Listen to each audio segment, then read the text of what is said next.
তাহলে কোরআন শুনতে যারা বাধা দেয় আল্লাহর ভাষায় নবীর ভাষায় ওরাও কাফের।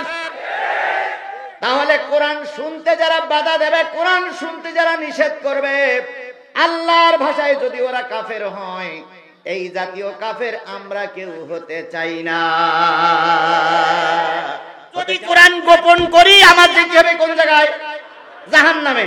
আর কোরআনের স্পষ্ট কথা যদি বলি, সত্য কথাটুকু যদি বলি, হক কথাটুকু যদি বলি, কিছু লোক আমার পরে বেজার হবে। এখন আমি কোন দিকে যাব?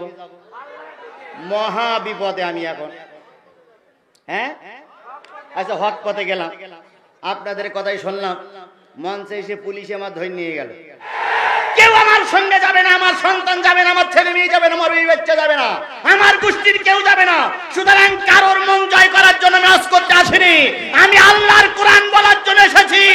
যদি আধা ঘন্টা ওয়াজ হয়, যদি 1 মিনিট ওয়াজ হয়, 1 মিনিট ওয়াজ হবে, বাঘের বাচ্চার মতন, পাতি শিয়ালের মতন ওয়াজ হবে না। ক্বাল আল্লাযীনা কাফারু লা তাসমাউ লিহাযাল কোরআন, কাফেরেরা বলে এই কোরআন যেন তোমরা শোনো না। কারা বলে? জোরে বলেন।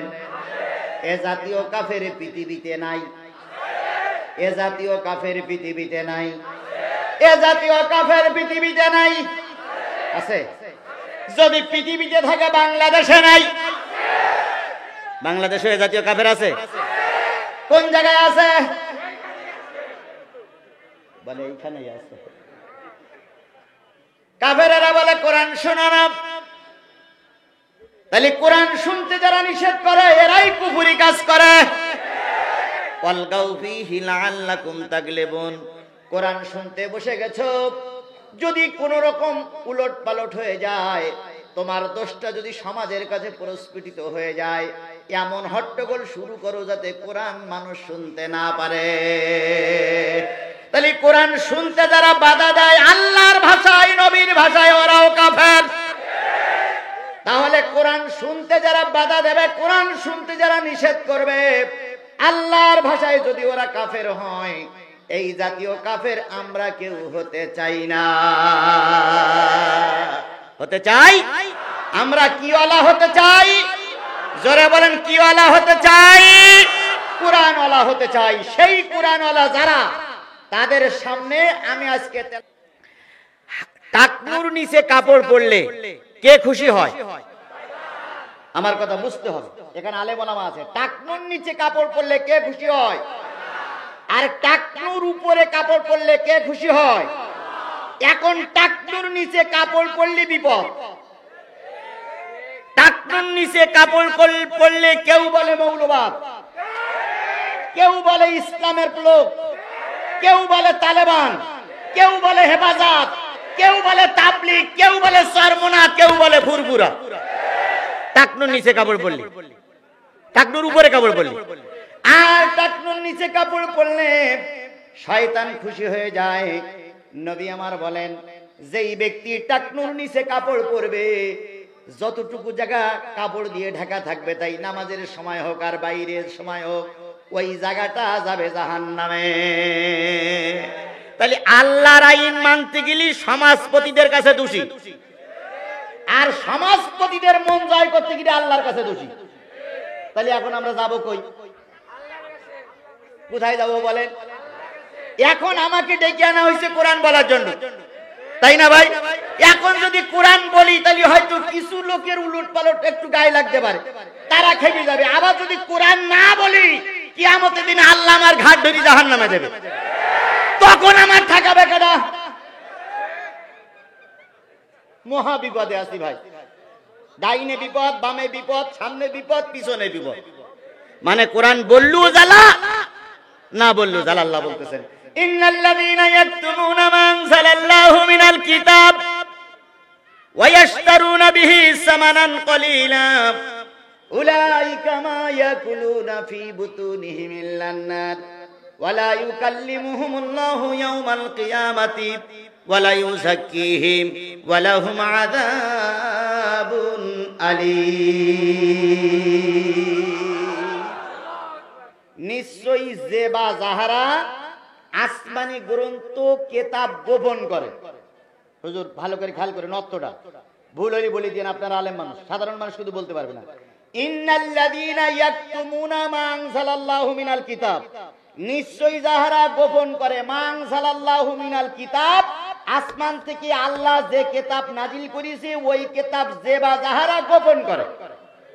কথার অর্থ ঠিক আছে তো?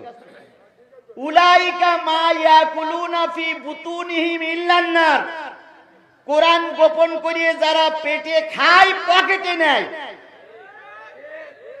আল্লাহ বলেন উলাইকা মা ইয়াকুলুনা ফি বুতুনিহিম ইল্লান নার, পেটে এবং পকেটে যা ঢুকাইলো আগুন ছাড়া অন্য কিছু ঢুকাইলো না।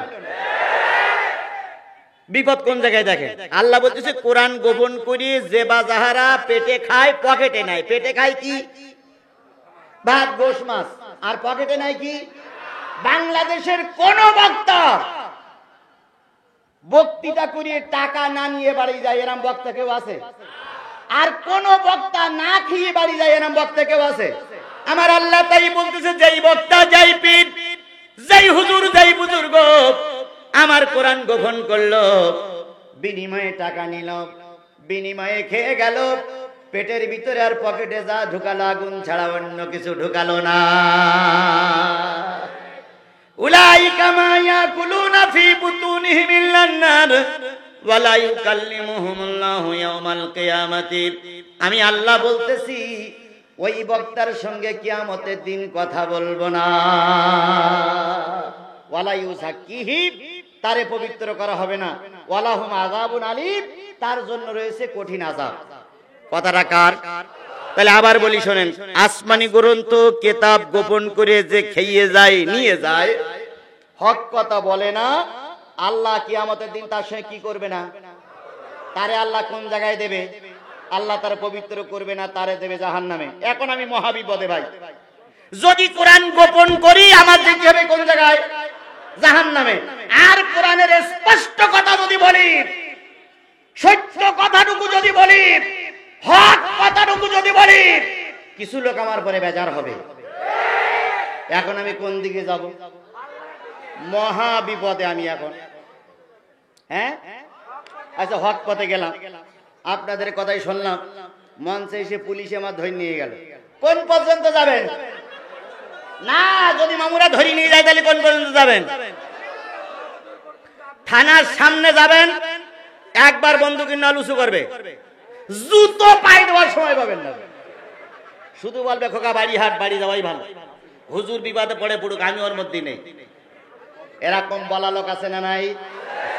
তাহলে এখন দেখুন কি বিপদ।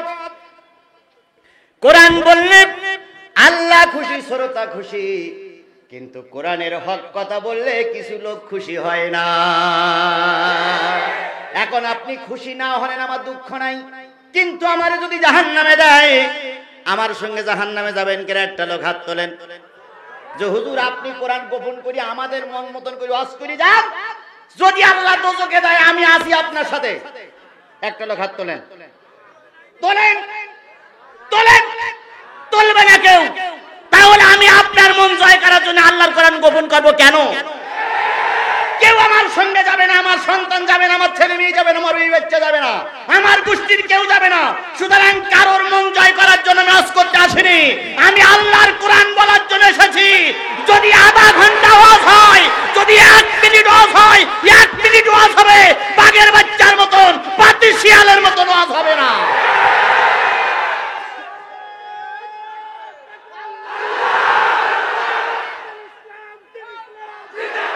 হয়েছে, হয়েছে, বসেন বসেন, হয়েছে। এবার চলুন, এবার চলুন হাদিসে যাই। আল্লাহ রাসূল বলেছেন, মান সুইলা আন ইলমিন আলিমাহু সুম্মা কাতামাহুল জিমু ইয়াউমাল কিয়ামাতি বিলিজামি মিনান নার।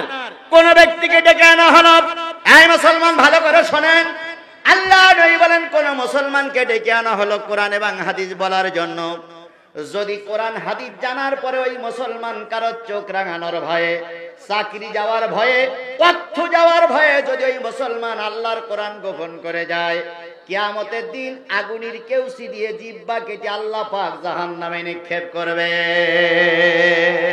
সুতরাং জাহান্নামের থেকে বাঁচতে গেলে আমাকে কি বলতে হবে? কোরআন বলতে হবে। আবার দুনিয়ার বিপদ থেকে বাঁচতে গেলে কোন পদ্ধতি অবলম্বন করা যায় সেটাও বের করতে হবে। কারা কারা রাজি নেই তারা হাত তোলেন। কেউ তোলেন নাই, তাহলে এবার হাত তুলে দেখা যাবে রাজি আছেন কারা কারা, হাত তোলেন। জোরে তাকবীর হবে, নারায়ে তাকবীর, লিল্লাহি তাকবীর। আল কোরআনের আলো, আল হাদিসের আলো, তোমার নেতা আমার নেতা, দুনিয়ার মুসলিম। হাত নামা।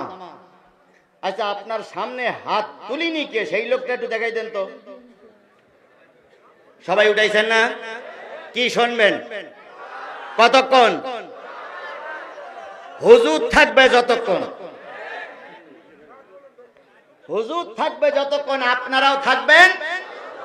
এখন আমি ওয়াজ করছি, এই অবস্থায় যদি বিপদ দেখে কেউ কেজি পড়েন তাহলে বুঝতে হবে ইবলিস শয়তানটাই চলে যাচ্ছে। যদি মনে করেন যে হুজুর বিপদ হতে পারে, আমি শেষ পর্যন্ত থাকবো না, আগে ভাগে যান, দেখি কোন শয়তানটা যায়। কোরআনের মাহফিলে শয়তান থাকে না। যারা চলে যাবে শরীয়তের ওজোর ছাড়া, বুঝতে হবে ইবলিস শয়তানি চলে যাচ্ছে। সুতরাং আমারে ফেলাই আপনারা চলে যাবেন, চলে যাবেন। যদি বিপদ আসে সবাই ভাগাভাগি করব, যদি শান্তি আসে সবাই ভাগাভাগি করব, যদি কোনো মুসিবত আসে সবাই মিলে একসঙ্গে মোকাবেলা করব। তবুও কাউকে ময়দানে বাঘের মুখে ফেলাই রেখে আমরা পলায়ন করব না, করব না, করব না।